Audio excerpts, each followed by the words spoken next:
Hi అండి. అందరికీ నమస్కారం. Welcome to my channel. ఈ వీడియోలో ఏపీ ఉద్యోగులకు మరియు పెన్షనర్లకు పెండింగ్ 2 డీఏలు, అలాగే 30% ఐఆర్ మంజూరు ఫైల్‌పై సంతకం. దీనికి సంబంధించిన పూర్తి తాజా సమాచారాన్ని వీడియోలో తెలుసుకుందాము. వీడియో అయితే ఎక్కడ గాని స్కిప్ చేయకుండా ఎండ్ వరకు చూసేయండి. అప్పుడే ఇన్ఫర్మేషన్ పూర్తిగా అర్థమవుతుంది. అలాగే వీడియో చూస్తున్న ప్రతి ఒక్కరు వీడియోకైతే లైక్ చేయండి ఫ్రెండ్స్. ఈ వీడియోని తోటి ఉద్యోగ, పెన్షనర్ మిత్రులతో అయితే షేర్ చేయండి. కొత్తగా మన ఛానెల్‌ని చూస్తున్నవారు ఇంకా ఎవరైనా సబ్స్క్రైబ్ చేసుకున్నట్లయితే వెంటనే మన ఛానెల్‌ని సబ్స్క్రైబ్ చేసుకోండి. దీని ద్వారా నేను చేసే లేటెస్ట్ వీడియోస్ అన్నీ మీ వరకు రీచ్ అవుతాయి. ఇక ఆలస్యం చేయకుండా వివరాల్లోకైతే వెళ్ళిపోదాము.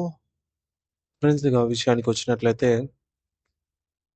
ఆంధ్రప్రదేశ్ ప్రభుత్వ పెన్షనర్లు గతంలో ఎన్నడూ లేని విధంగా తీవ్రమైన ఆర్థిక సంక్షోభాన్ని అయితే ఎదుర్కొంటున్నారు. గత ప్రభుత్వ హయాంలో పేరుకుపోయిన బకాయిలు నేడు సుమారు 25,000 కోట్ల పైచిలుకు భారీ మొత్తానికి చేరుకోవడంతో వారి జీవితాలు అస్తవ్యస్తంగా అయితే మారాయని చెప్పొచ్చు. కొత్తగా ఏర్పడిన ప్రభుత్వంపై ఎన్నో ఆశలు పెట్టుకున్నప్పటికీ, హామీల అమలులో జరుగుతున్న జాప్యం వారిలో తీవ్ర అసంతృప్తిని, నిరాశను నింపుతోంది. బకాయిల సుడిగుండంలో ప్రభుత్వం నుండి ఉద్యోగులకు, పెన్షనర్లకు రావాల్సిన బకాయిల జాబితా చాలా పెద్దది. ఈ బకాయిల జాబితాలో జాప్యం వారి నెలవారీ బడ్జెట్‌ను తలకిందులు చేస్తోంది. ప్రధానంగా పెండింగ్‌లో ఉన్న అంశాలు పెండింగ్‌లో ఉన్న పీఆర్సీ బకాయిలు, 11వ వేతన సవరణ సంఘం పీఆర్సీ సిఫార్సుల అమలుకు సంబంధించిన బకాయిలు, అలాగే డీఏ బకాయిలు చూసుకున్నట్లయితే పెండింగ్‌లో ఉన్న అనేక కరువు భత్యం, డీఎన్ఎస్ అలవెన్స్ విడుదలు, జీపీఎఫ్ తుది చెల్లింపులు మరియు లోన్లు, ఉద్యోగులకు తమ జీతాల నుంచి దాచుకున్న జనరల్ ప్రావిడెంట్ ఫండ్ జీపీఎఫ్ మొత్తాలు కూడా సకాలంలో అందడం లేదు. సిపిఎస్ వాటా కాంట్రిబ్యూటరీ పెన్షన్ స్కీమ్ సిపిఎస్ ఉద్యోగులకు ఖాతాలకు ప్రభుత్వం జమ చేయాల్సిన వాటా నిలిచిపోయింది. ఇక ఇతర బకాయిలు, surrender లీవ్‌లు, gratuity, medical bill reimbursement, అలాగే రిటైర్మెంట్ బెనిఫిట్స్ వంటి అనేక చెల్లింపులు ఏళ్ల తరబడి పెండింగ్‌లోనే ఉన్నాయి. ఎన్నికల వాగ్దానాలు చూసుకుంటే ప్రస్తుతం నిరాశే పరిచిందని చెప్పాలి. సో, కూటమి ప్రభుత్వం ఎన్నికల ప్రచార సమయంలో భాగంగా తెలుగుదేశం ప్రభుత్వం ఉద్యోగ పెన్షనర్ సంఘాల జేఏసీలతో సమావేశమై స్పష్టమైన హామీలైతే ఇచ్చారు. అధికారంలోకి వచ్చిన వెంటనే పెండింగ్ బకాయిలన్నీ క్లియర్ చేస్తామని, మధ్యంతర భృతి ఐఆర్ ప్రకటిస్తామని మాట ఇచ్చారు. కానీ ప్రభుత్వం ఏర్పడి నె ఆహ్, దాదాపుగా 1.5 సంవత్సరం కావస్తున్న దగ్గరగా ఆ హామీల అమలు దిశగా ఆహ్, కరువైన చర్యలైతే కనిపించడం లేదు. ఉద్యోగ వర్గాలను ఆందోళనకు గురిచేస్తోంది. మరి ఇప్పుడు దసరా లాంటి పెద్ద పండుగైతే వచ్చింది. మరి ఉద్యోగులు కనీస ఊరట కల్పించకపోవడము, వారి ఆశలను నీరుగార్చేసిందని చెప్పాలి. ఇక నామమాత్రపు విడుదలపై తీవ్ర విమర్శలు. ఇటీవల ప్రభుత్వం 1330,00,00,000 విడుదల విడుదల చేసినప్పటికీ ఉద్యోగుల ఆగ్రహాన్ని చల్లార్చలేకపోయింది. సో, మొత్తం 3,500,00,00,000 మేర ప్రభుత్వం, కూటమి ప్రభుత్వం అధికారంలోకి వచ్చినప్పటి నుంచి ఇప్పటికి చెల్లింపులైతే చేసింది. కానీ ఉద్యోగుల ఆగ్రహాన్నయితే చల్లార్చలేకపోయింది. ఈ విడతలపై ఉద్యోగ సంఘాలు, ప్రతిపక్షాలు తీవ్రమైన విమర్శలు చేస్తూ ఉన్నాయి. వారు ఎత్తి చూపుతున్న ప్రధాన అంశాలేంటంటే, సో, ఈ యొక్క సంక్రాంతి పండుగ సందర్భంగా అప్పట్లో మనకు 519,00,00,000 జీపీఎఫ్ ఖాతాలకు సంబంధించి చెల్లింపు చేశారు. ఇది ప్రభుత్వం దానం కాదు. ఉద్యోగులు కష్టపడి దాచుకున్న సొమ్మనమాట ఇది. సో, వారి సొమ్ము వారి దగ్గర అది ఆహ్, ప్రభుత్వమి చేతుల మీద నుంచి ఇచ్చిందేమి కాదు. అలాగే కేవలం 300,00,00,000 మాత్రం సీపీఎస్ ఉద్యోగుల నిధులకి బదిలీ చేశారంతే. సో, మిగిలిన మొత్తం ఇతర భాగాలకు చెల్లించారు. కానీ డీఏ అరియర్సు, అలాగే పీఆర్సీ అరియర్సు ఇటువంటి ప్రధాన బకాయిల ప్రస్తావనే లేకపోవడంపై వారు తీవ్ర ఆగ్రహం వ్యక్తం చేస్తున్నారు. ఇది ప్రభుత్వం మాకిస్తున్నది కాదు. మా డబ్బునే మాకు తిరిగి ఇవ్వటమని ఉద్యోగులైతే వాపోతున్నారు.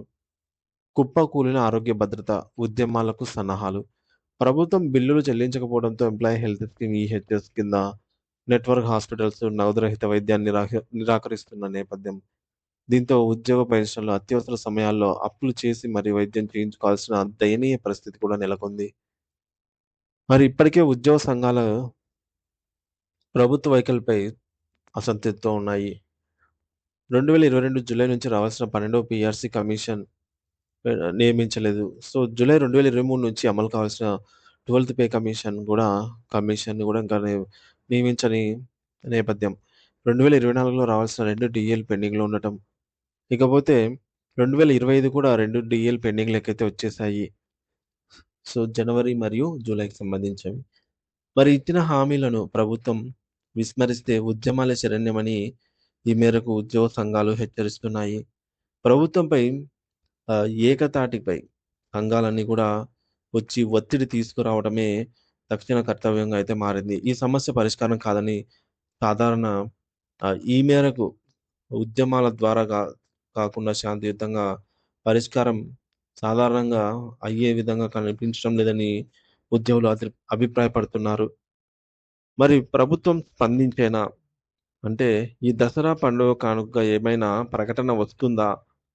సో, ఈ దసరా పండుగ కానుకకు ఖచ్చితంగా ఏదో ఒక ప్రకటన వస్తుంది.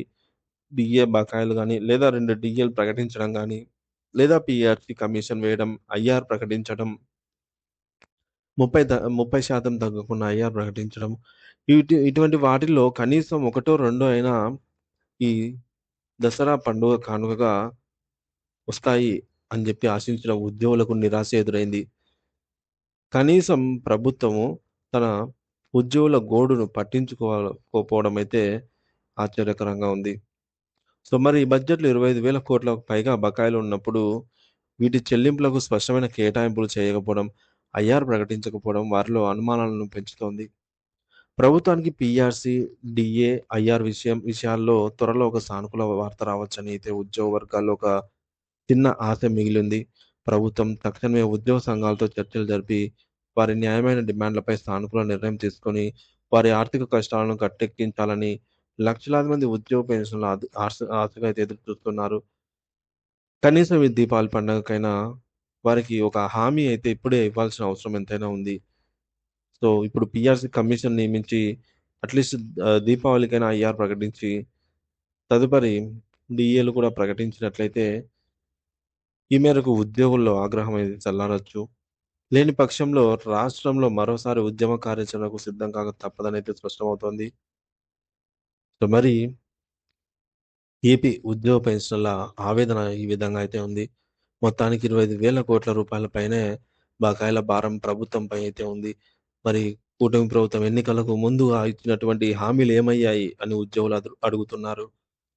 పెండింగ్ బిల్లులు చెల్లించకపోతే తీవ్ర ఆర్థిక ఇబ్బందుల్లో ఉన్నారు ఉద్యోగ పెన్షనర్స్. సో, పెండింగ్ బిల్లు చెల్లించండి అనైతే కోరుతున్నారు.